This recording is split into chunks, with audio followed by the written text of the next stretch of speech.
Hello and welcome to the Everything is Black and White podcast. Time for episode 19 of Get in the Bin with me, Andrew Musgrave. Me, Sam Mulliner. Hello. You well? You good? I am. It's election day. I have been and voted already. And that's probably where the politics chat should end.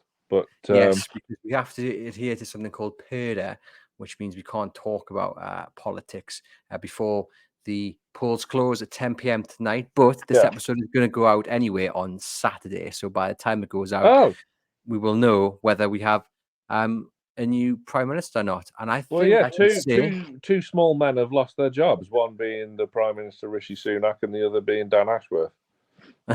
I was wondering when you were going to mention Dan Ashworth, but yes, I'm hoping by the time this goes out, there'll be a new era and a new man in Downing Street. Don't have to go too much into it, but I'm a big fan of Keir Starmer, so I'm hoping he gets the majority to do. I am.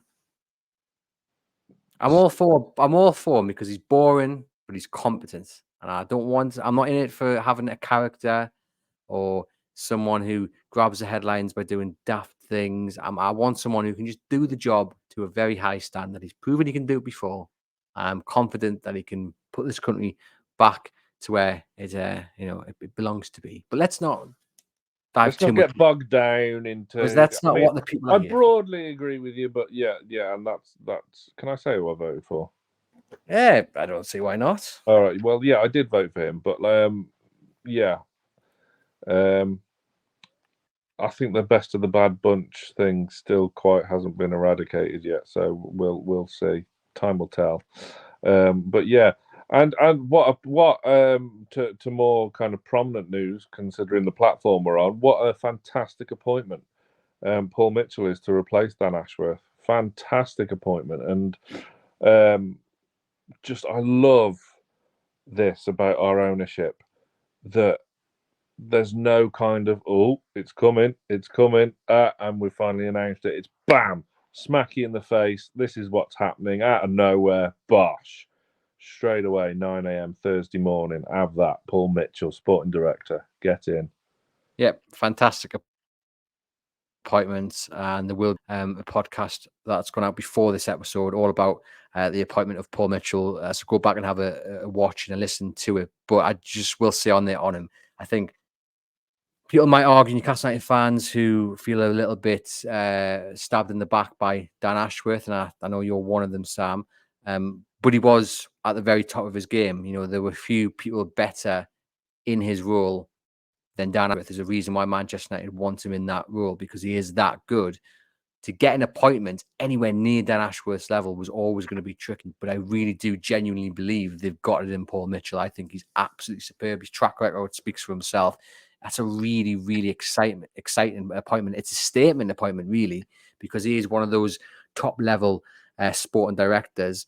And, you know, I'm sure when Man United were looking around for theirs, and other clubs have been looking around for... Apparently he was on the shortlist, yeah. And it makes you wonder about the whole Dougie Freedman thing, really, because you would argue Paul Mitchell was a stronger candidate. Anyway, I mean, don't get me wrong, it's not a slant on Dougie Freedman, who's, done wonders at Crystal Palace and would have been a good appointment as well, but it does make you wonder.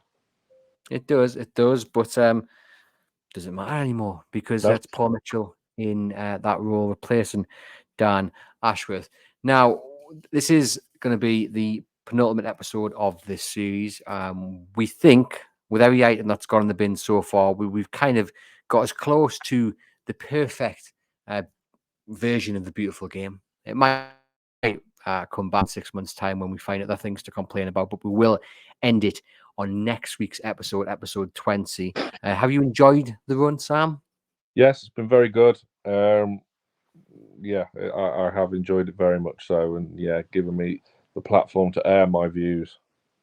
Good. And Sam's not going anywhere. Me and Sam will be back in some form, probably in the next couple of weeks once we come up with a new idea. We're just fleshing some ideas out. But don't worry, the partnership, which has been very well received, I believe, from what I've been told and what I've read, and will continue in some form. So don't worry. Have you had plaudits from top brass? Oh, not the top brass, but from the people who matter, the listeners and viewers. That's who matters, Sam. Top brass. It's the viewers who matter, and they've been very complimentary. More about you than me, but I'm all here for picking up the little people and giving them the praise. What, Dan Ashworth? Well, I'm talking about you. But anyway, Well, I'm shall not we get on little. with the I'm show? 6'4". Dan Ashworth's what, 4'2"? You got a thing about his Oh, height. he likes a project. Yeah, 3 clubs in 3 years, Dan. Well done. Yeah, are you over it yet? Oh, I am now. Yeah, Paul Mitchell, fantastic appointment. Yeah, really, genuinely, it couldn't have been much better than that. So Yeah, I agree. Shall we get on with the episode? Yes, please. Would you like to go first, or shall I? Do you know what? I'm gonna grasp the mantle here, and I'm gonna go first because I was under the impression from the early episode, once I put PSR in the bin, that was it, done, finished. But after last week's absolute S show, I am regurgitating one of my previous arguments here. Not because I couldn't think of anything, but because it's topical and it's really, really wound me up. PSR needs to really get in the bin and really push down to the bottom and maybe get in the incinerator, not the bin. What an absolute mess. What a mess. Having to lose 2 of your top 3 young talents to satisfy a crooked, bent ruling that only really helps the establishment is just sickening, vomit-inducing filth. See how you feel, Sam. I do have questions towards the ownership and like how. And we had a good conversation about this on my own podcast, which Aaron was guesting on last week, to your annoyance. About this, because I do have questions about how, the slick operators that are our current owners have been allowed to let it get so far and so desperate and so close to the deadline. I don't think anybody knew just how serious our PSR situation was. That we had to do the deal with Man United for our favourite short person. We had to do a deal to get rid of Minter and Elliot Anderson. It was just gutting, really.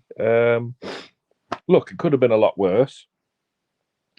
The stories about Gordon didn't help the situation. It was quite a stressful, emotionally charged weekend, wasn't it? But as I say, having time to reflect, it could have been worse. It could have been disastrous. And again, these established teams that PSR doesn't really affect came to chance their luck and be total a-holes about it and offer us rubbish deals for the likes of Gordon and Isak. But it's done with now. But PSR needs absolute systemic change, and it's just an absolute disgrace.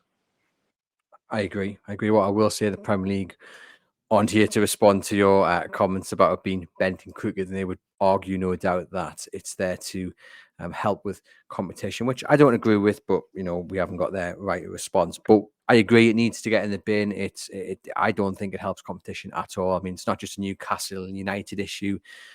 I mentioned it'll be Aston Villa this time next year. Well, this is the point. It's actually Aston Villa this summer to a degree, because they've had to let Luiz go to Juventus, and crazy. And they've gone and qualified for the Champions League. Yeah, I mean, don't get me wrong. I absolutely detest Aston Villa, but look, I feel for them. I genuinely do. They've had the season of their lives. They thoroughly deserve to finish top 4. Had we have had the injury crisis we had, I'd like to think we would have nailed them for it. But to sell Douglas Luiz, their jewel in their midfield, to satisfy PSR and get 2 really shoddy players in return.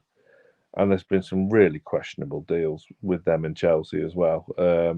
Chelsea are also in a bit of a hole, but they just keep ploughing on as if it doesn't matter. So that'll be interesting in the future. But look, if they don't qualify for top 4 again, Aston Villa, this upcoming season, then it's going to be even worse for them next summer. No, I agree. What is the solution? Like, because you mentioned there the established elite, and obviously they've built up their finances and revenue before these rules were really in play. Now there are changes coming down the road, but in reality, they're still just going to help those already with the big bucks, build a bigger gap essentially between the richer teams and the poorer teams. What is the solution, Sam? I wish I knew. I really do, because you can't just scrap it completely, because otherwise transfer fees will just go ridiculously crazy. I mean, it would probably benefit us because we've got the deepest pockets, haven't we?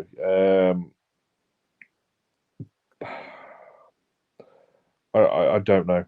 I'm really open to suggestions. I really am, because the way things are at the moment, with teams facing points deductions, who are debt free, who are having a go, trying to stay up in the Premier League in Nottingham Forest's case, trying to be a bit ambitious in Everton's case, although their recruitment was pretty shambolic. When teams like Manchester United are allowed to rack up hundreds of £1 million worth of debt, who essentially just have free reign. I don't know. The whole thing stinks. But in terms of drawing up a detailed solution, no, I don't have the answers. I'm a fat man sat in his house on a podcast. It's beyond my remit. I'm more than open to suggestions. Yeah, well, I'm not even sure the Premier League have the answer, and it's probably only going to get worse. But I'm intrigued though, because you did mention them top teams coming in and trying their hand. Chelsea for Alexander Isak, Liverpool for Anthony Gordon. But if the shoe was on the other foot, and Newcastle United were in the position where they didn't have these worries, and they were looking around, and they got wind of a team needing to sell their best player to raise funds and only having 48 hours to do it. If Newcastle United went in for with a cheeky offer, would you be turning your nose up at that approach? That's a very good question. I'm almost impressed. You would say it's just business. You would.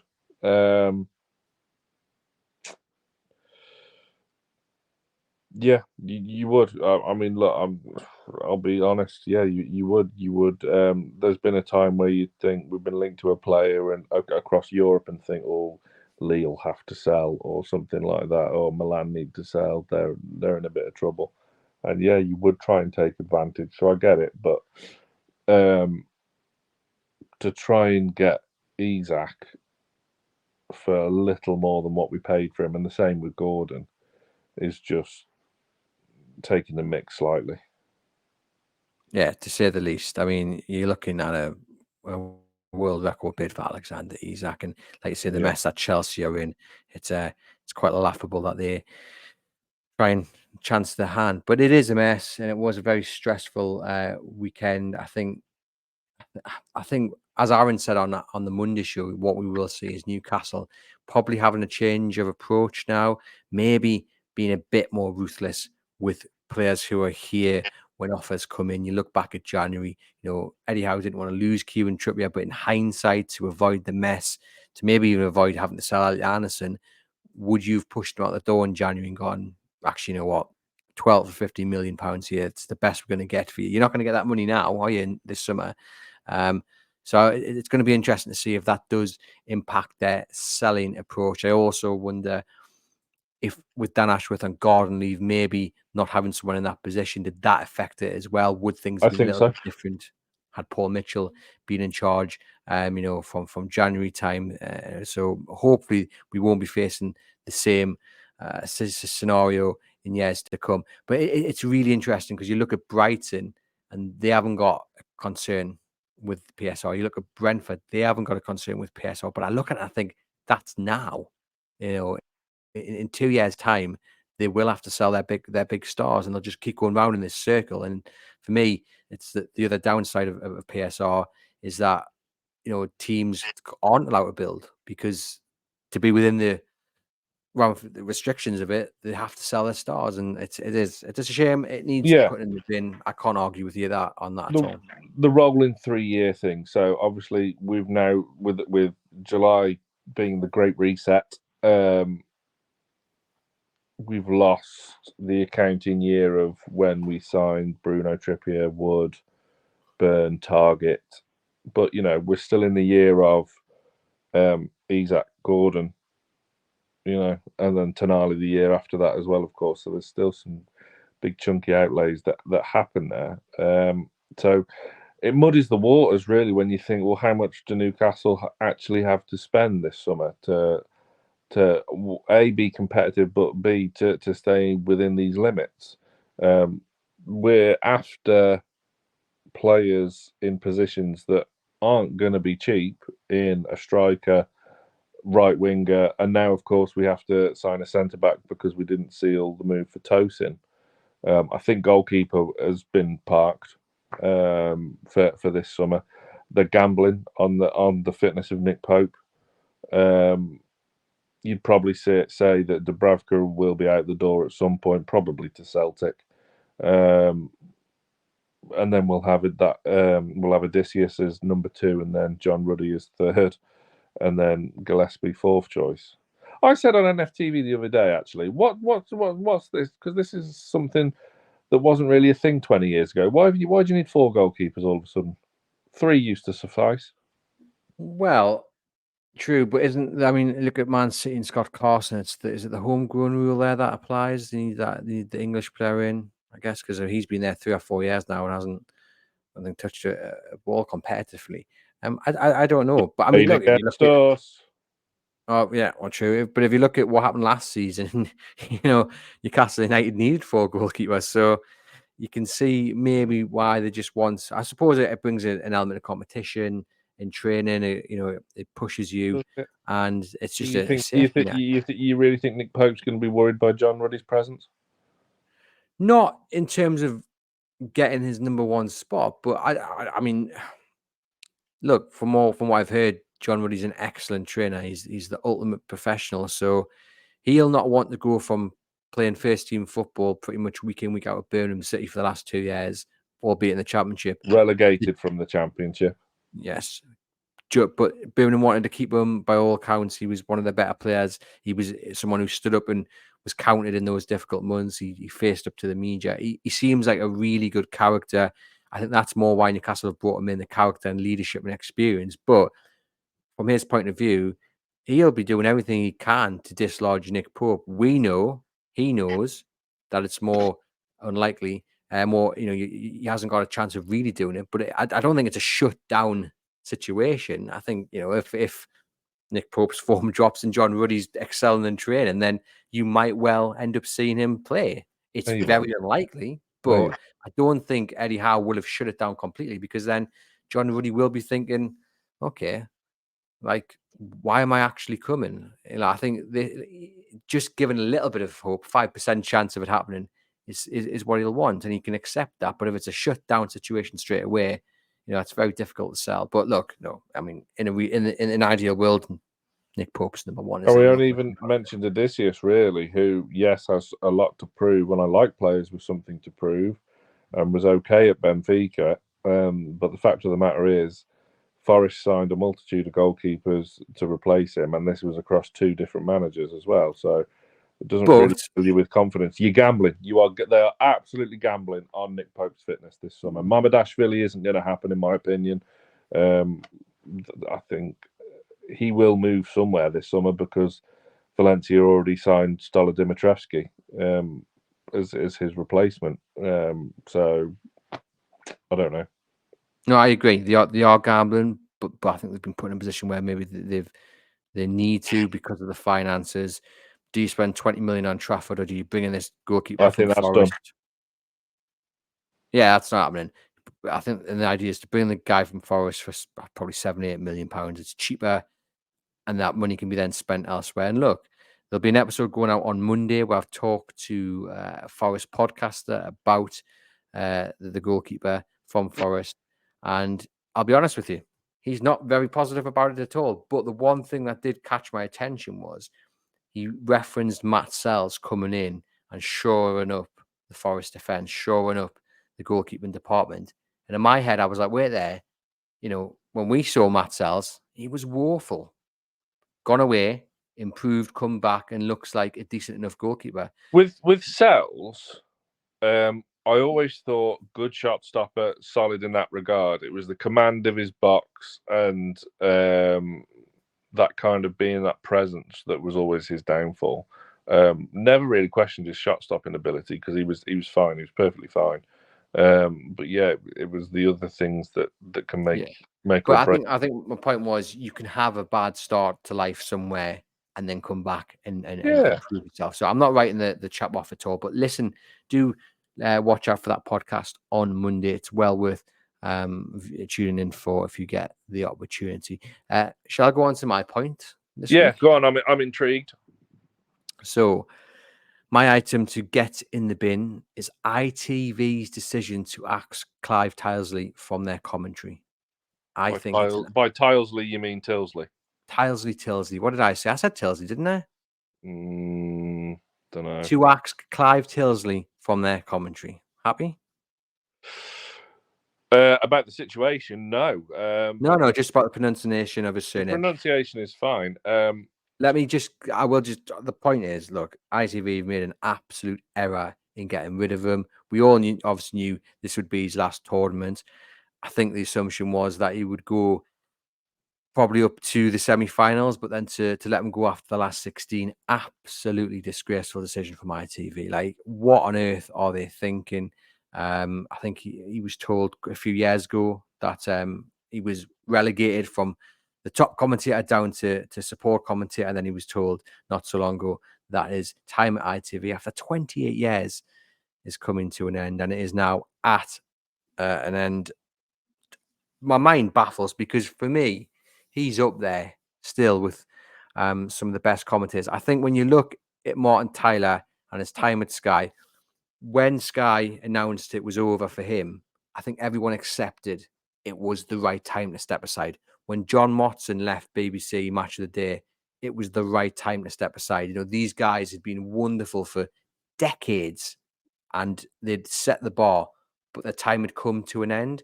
Was Clive Tyldesley, you listen to him, any one of the numerous commentaries he's done during the Euros, he's been absolutely fantastic. He's been, for me, the best commentator at the Euros on English coverage. I haven't listened to any, of the American coverage or whatever, but from an England point of view, BBC ITV, he has been the best.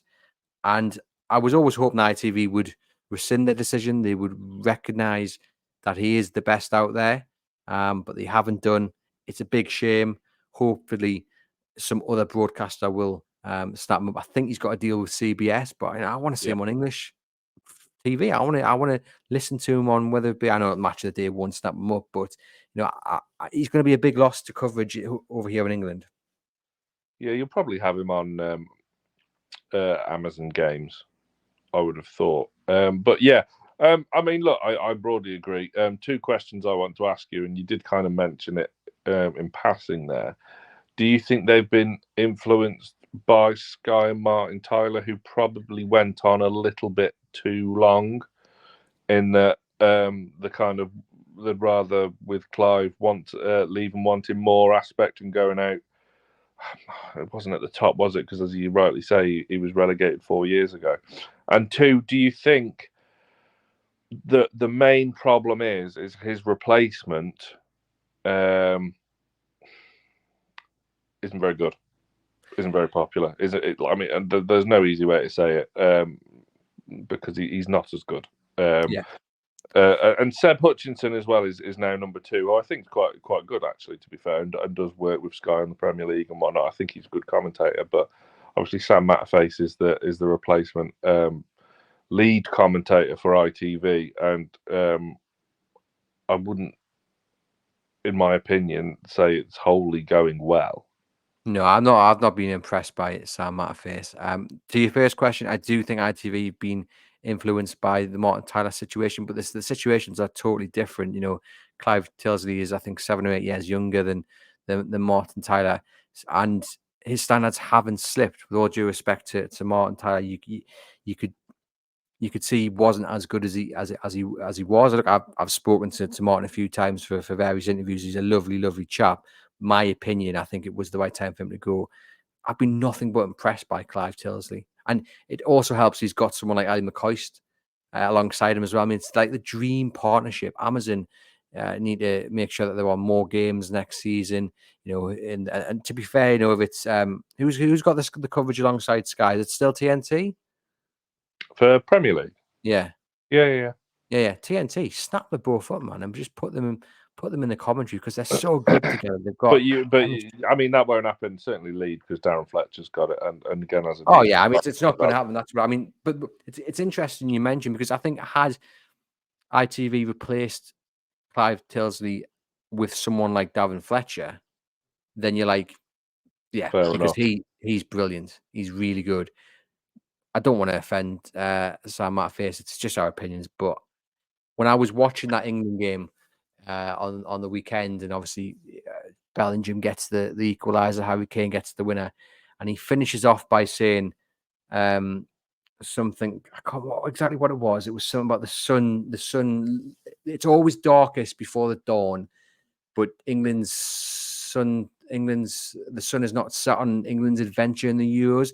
And you could just tell, in my opinion, look, and he might stumble across to this and come back and say, that's not what happened. It just seemed very practiced, Scripted, very rehearsed. And I've spoken to Clive. I did a piece about the best Newcastle United commentaries, and the one I spoke to Clive about was the FA Cup semi-final against Spurs. Yeah. At Old Trafford, Shearer, and he says, that's how we dreamt it last night.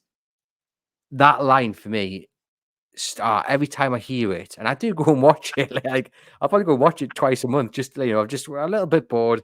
I'll just type it in just to hear it because I love it. And I remember him saying something along the lines of like, I'm not important, it's not about me, and he made the point that he doesn't plan anything because if you plan to say something, it spoils it.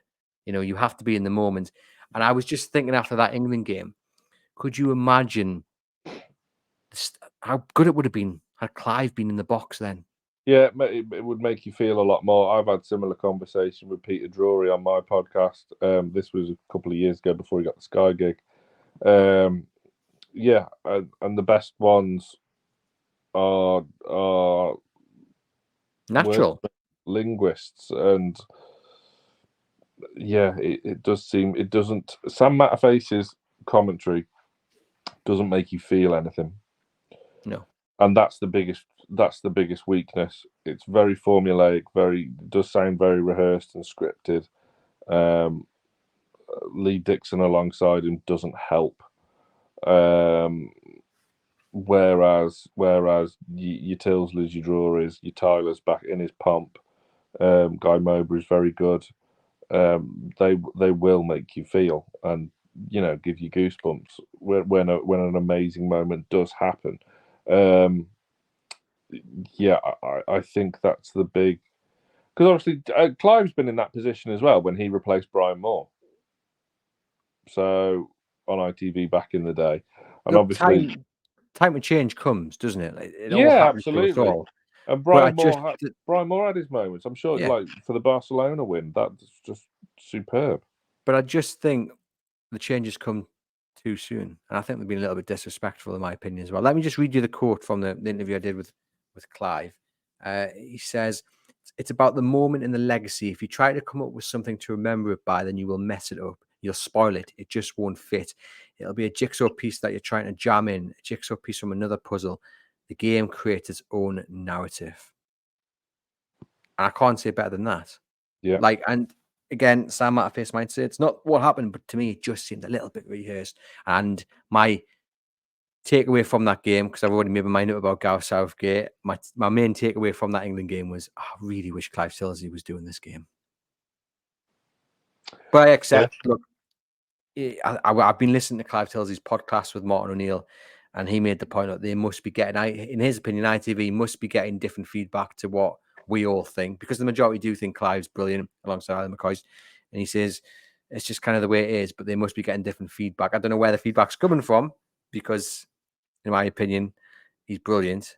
And I do think ITV made a massive mistake in letting him go. Yeah. Yeah, it is. But do you think it's more to push you for an answer? Do you think it's more Clive going, or more that that his replacement's no good? Well, no, as I said, if you replace them with someone who captures that moment and does make you feel things, then it probably wouldn't hurt as much. But I would still argue that Clive Tyldesley is good enough to be the number one commentator.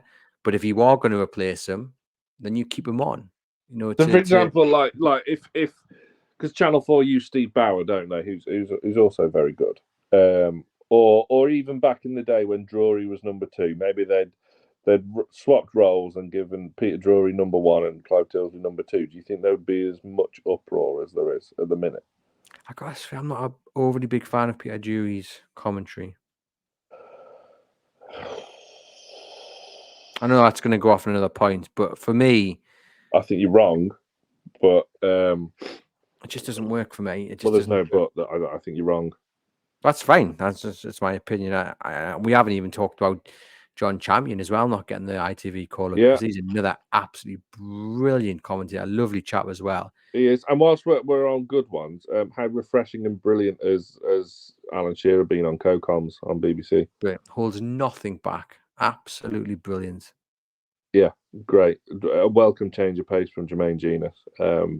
Yeah, and Danny Murphy. Yeah, I think he's been superb. But yeah, I just think had the replacement for Clive been stronger, i.e., what Sky did with Martin and Peter Drury, then I think there wouldn't be a big of a deal made of it. But yeah, it is baffling where ITV are getting their feedback from, because it does seem universally damning. Yeah, I haven't seen anyone really at all praise the move, and it's an interesting one. Let us know in the comments what you think. I think this could be another tie, if I'm being honest here, because PSR deserves to be pushed firmly down in the bin, but also getting rid of Clive is just unacceptable. I mean, they haven't killed him. You know, he's still working.